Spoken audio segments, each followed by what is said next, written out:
Hello everyone, welcome back to our web technology series. Previous lecture में हमने chunk transfer के बारे में पढ़ा था, तो आज के लेक्चर में हम वेब कैशिंग के कंसेप्ट को समझेंगे कि वेब कैशिंग क्या है। वेब कैशिंग एक इम्पोर्टेंट टेक्निक है जो वेब परफॉर्मेंस को इम्प्रूव करती है। इसका बेसिक आइडिया ये है कि जो फ्रीक्वेंटली यूज वेब कंटेंट होते हैं उनको टेम्परेरीली स्टोर कर लिया जाता है, इसलिए स्टोर कर लिया जाता है ताकि जब next time same content request हो तो उसे दोबारा सर्वर से जनरेट ना करना पड़े। अब इसको स्टोर करने से क्या होगा कि इससे जो पेज है वो फास्ट लोड होता है। सेकंड, यूज़र को वेट कम करना पड़ता है। थर्ड, सर्वर का लोड कम होता है। अब नेक्स्ट पे है कि हाउ वेब कैशिंग वर्क्स। अब ये समझते हैं कि वेब कैशिंग काम कैसे करती है। जब कोई क्लाइंट यानी यूज़र का ब्राउज़र किसी वेब पेज को रिक्वेस्ट करता है तो सर्वर उस रिक्वेस्ट को प्रोसेस करता है और रिसोर्सेज फेच करता है। अब रिसोर्सेज जैसा कि HTML files, images, CSS and JavaScript files. अगर ये रिसोर्सेज पहले से कैश में स्टोर्ड हैं तो फिर सर्वर क्या करेगा, इनको डायरेक्ट कैशे से डिलीवर कर देता है इंस्टेड ऑफ अगेन जनरेट करने के। अब अगेन उसको जनरेट नहीं करेगा, यही रिसोर्सेज को दोबारा फेच कर लेगा, तो इस तरह कैशे क्लाइंट और सर्वर के बीच का मिडल लेयर की तरह काम करती है। अब हम कह सकते हैं कि कैशे की लेयर है वो एक मिडल लेयर की तरह काम करती है इनके दरमियान, क्लाइंट और सर्वर के दरमियान। और ये फैसिलिटेट क्या करवाएगी कि जो रिस्पॉन्स है वो क्विक रिस्पॉन्स जनरेट करेगी बजाय उसको अगेन डाटा को जनरेट करने के, दोबारा डाटा जनरेट करने की बजाय। Second, need for a caching layer. अब क्वेश्चन ये है कि कैशिंग की जो लेयर है क्यों ज़रूरी है।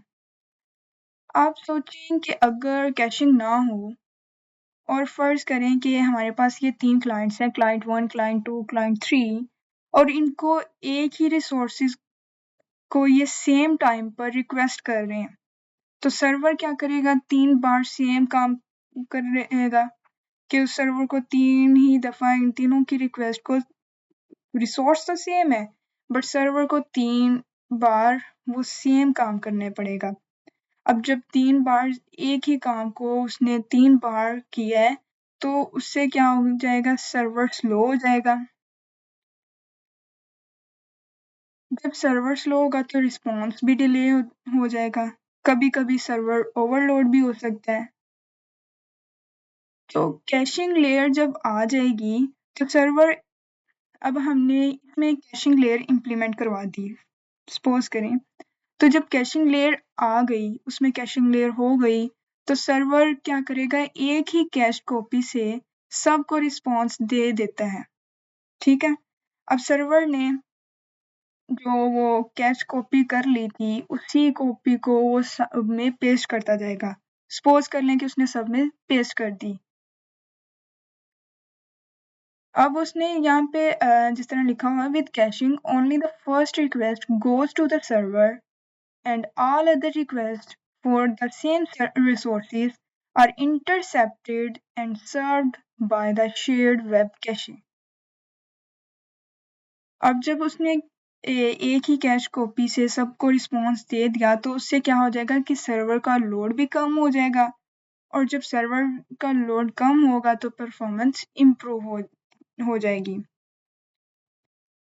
अब इसके बेनिफिट्स कैशिंग की क्या है कि the benefits of caching includes the reduced latency and improve the bandwidth usage. Reduced latency में क्या होगा कि पेज जल्दी ओपन हो जाएगा। जब कैशिंग का ये एडवांटेज है कि जब हम पेज को ओपन करेंगे तो वो जल्दी ओपन हो जाएगा। और इम्प्रूव्ड बैंडविड्थ यूसेज क्या होगी कि सेम डाटा को बार बार डाउनलोड नहीं करना पड़ेगा। जब बार बार डाउनलोड होगा तो वो लेट ओपन होगा, उसका लोड ज़्यादा पड़ेगा, उसकी परफॉर्मेंस खराब होगी। और सेकंड क्या होगा कि जब उसकी परफॉर्मेंस अच्छी होगी, उसको बार बार लोड नहीं करना पड़ा, उसको डाउनलोड नहीं करना पड़ा, तो जो सर्वर में लोड है वो कम हो जाएगा। तो उससे क्या होगा कि सर्वर क्रैश होने से बच जाएगा। चौथा क्या है? A smooth user experience.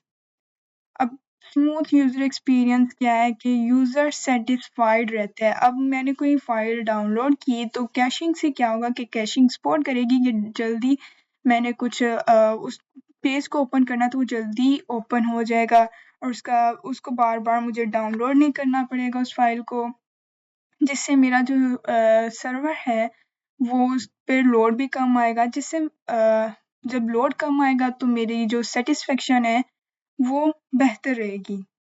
तो कैशिंग जो है स्पेशली जो हाई ट्रैफिक वेबसाइट्स हैं उनके लिए बहुत इम्पोर्टेंट होती है। अब हम कैशिंग की टाइप्स डिस्कस करते हैं। इस सीरीज में हम दो मेन टाइप्स पर फोकस करेंगे। First one is the browser caching and second one is the proxy caching. Browser caching क्या है? Browser caching client side caching होती है, यानी कि जब यूज़र किसी वेबसाइट को विज़िट करता है तो ब्राउज़र वेबसाइट के कुछ पार्ट्स लोकल सिस्टम में स्टोर कर लेता है, जैसे कि images, CSS, JavaScript. For example अगर कोई यूज़र है, वो स्टूडेंट है, तो वो एग्ज़ाम रिजल्ट वेबसाइट चेक करता है, तो ब्राउज़र उस पेज का डाटा सेव कर लेता है। क्यों सेव कर लेता है कि जब स्टूडेंट दोबारा सेम पेज को ओपन करेगा तो ब्राउज़र सर्वर से डाटा लेने की बजाय लोकल कैशे से शो करा देता है। तो इसको शो कराने से क्या होगा कि बजाय वो सर्वर से ना ले, लोकल कैशे से ले, इसका क्या बेनिफिट होगा? इससे ये होगा कि जो पेज है वो फास्ट लोड होता है और दूसरा इंटरनेट डाटा बच जाता है।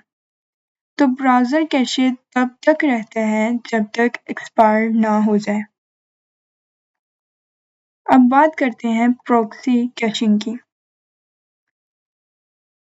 प्रॉक्सी कैशिंग सर्वर साइड होती है और ये क्लाइंट और ओरिजिनल सर्वर के बीच होती है। किनके दरमियान में होगी, किनके बीच में होगी? ये जो हम क्लाइंट है और जो ओरिजिनल सर्वर है उनके बीच में होगी।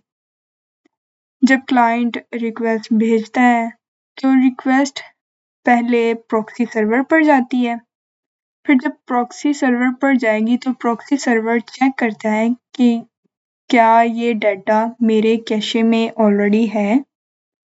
अगर वो जो डाटा कैशे में ऑलरेडी होगा तो डाटा डायरेक्ट क्लाइंट को मिल जाएगा, और अगर नहीं है तो रिक्वेस्ट ओरिजिनल सर्वर को जाती है। ओरिजिनल सर्वर को जाने के बाद वो फिर प्रॉक्सी कैशिंग का फ़ायदा ये है कि मल्टीपल यूज़र्स को सेम डाटा एक साथ मिल जाता है। जब एक साथ सबको डाटा मिल जाएगा तो सर्वर पर प्रेशर कम हो जाएगा। Benefits of caching. अब दोनों कैशिंग की जो टाइप्स है उसके कॉमन बेनिफिट्स क्या हैं? पहला ये है कि वेब परफॉर्मेंस। वेब परफॉर्मेंस में क्या होगा कि फास्टर रिस्पॉन्स टाइम आएगा, फास्टर रिस्पॉन्स होगी, फास्ट रिस्पॉन्स टाइम आएगा। जब फास्ट रिस्पॉन्स टाइम आएगा तो उससे क्या होगा कि जो ओवरलोड नहीं होगा, ओवरलोड होने से बच जाएगा, सर्वर क्रैश होने से बच जाएगा। और थर्ड के बैंडविड्थ सेविंग होगी कि बैंडविड्थ की जो यूसेज है वो ज़्यादा नहीं लगेगी, उसको बार-बार डाउनलोड नहीं करना पड़ेगा, और जब बार-बार डाउनलोड नहीं करना पड़ेगा तो स्मूथ ब्राउजिंग एक्सपीरियंस होगा। तो ब्राउज़र कैशिंग जो इंडिविजुअल यूज़र के लिए बेस्ट होती है। हमने दो टाइप्स पढ़ी, ब्राउज़र कैशिंग और प्रॉक्सी कैशिंग। जो ब्राउज़र कैशिंग है वो इंडिविजुअल यूज़र के लिए बेस्ट होगी, जबकि जो प्रॉक्सी कैशिंग वो उनके लिए इफ़ेक्टिव होगी जो मल्टीपल यूज़र्स को जब डाटा सेंड करना हो। जिस तरह एग्जांपल दी थी कि अगर एक ही 3-4 क्लाइंट्स हैं, उनको एक ही रिसोर्स चाहिए एट अ टाइम, तो वो सर्वर बजाय 3 बार उनको तीन बार रिक्वेस्ट को सेंड करेगा, वो कैश कॉपी से लेगा और तीनों को एट अ टाइम दे देगा। तो ये मल्टीपल यूजर्स के लिए प्रॉक्सी कैशिंग ज़्यादा इफेक्टिव होगी। जबकि अगर किसी इंडिविजुअल यूज़र को चाहिए, किसी अकेले यूज़र को चाहिए, तो जो ब्राउज़र कैशिंग है। तो web caching modern web application का एक एसेंशियल पार्ट है। तो ब्राउज़र कैशिंग क्या करती है कि जो यूज़र एक्सपीरियंस है उसको इम्प्रूव करती है, जबकि जो प्रॉक्सी कैशिंग है वो सर्वर परफॉर्मेंस बेटर करती है। तो अगर कैशिंग को प्रॉपर्ली इम्प्लीमेंट किया जाए तो वेबसाइट फास्ट होंगी, सर्वर स्टेबल रहेगा, यूज़र सेटिस्फाइड रहेगा।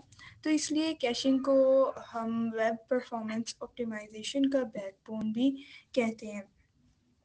तो आज का लेक्चर यहाँ पे एंड हुआ। नेक्स्ट लेक्चर में हम एक्सटेंसिबिलिटी के बारे में पढ़ेंगे। अल्लाह हाफिज़।